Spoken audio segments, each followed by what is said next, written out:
पोलिसच आरोपी ठरले आणि न्यायालयाने दिली थेट फाशीची शिक्षा। तामिळनाडूमधील या प्रकरणाने देश हादरला आहे। तामिळनाडूमधील बहुचर्चित सातमकुलम कोठडी मृत्यू प्रकरणात न्यायालयाचा ऐतिहासिक निर्णय ठरलाय।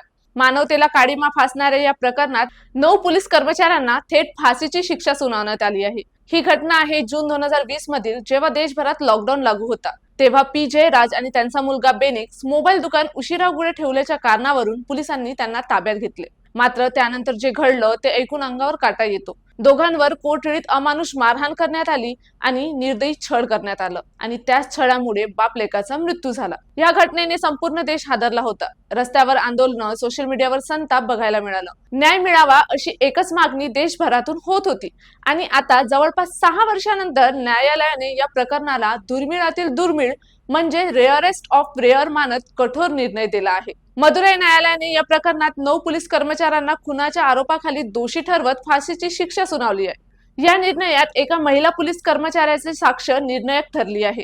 तसेच पीडित कुटुंबाला 1,40,00,000 रुपयांची भरपाई देण्याचे आदेशही देण्यात आले आहेत। हा निर्णय फक्त एक प्रकरणातील नाही, तर देशातील पोलीस कोठडीत होणाऱ्या अत्याचारांविरोधात एक कडक संदेश आहे। कायद्याच्या रक्षणकर्त्यांनीच कायदा मोडला तर न्यायालय त्यांनाही सोडणार नाही, हे पुन्हा एकदा स्पष्ट झाले आहे।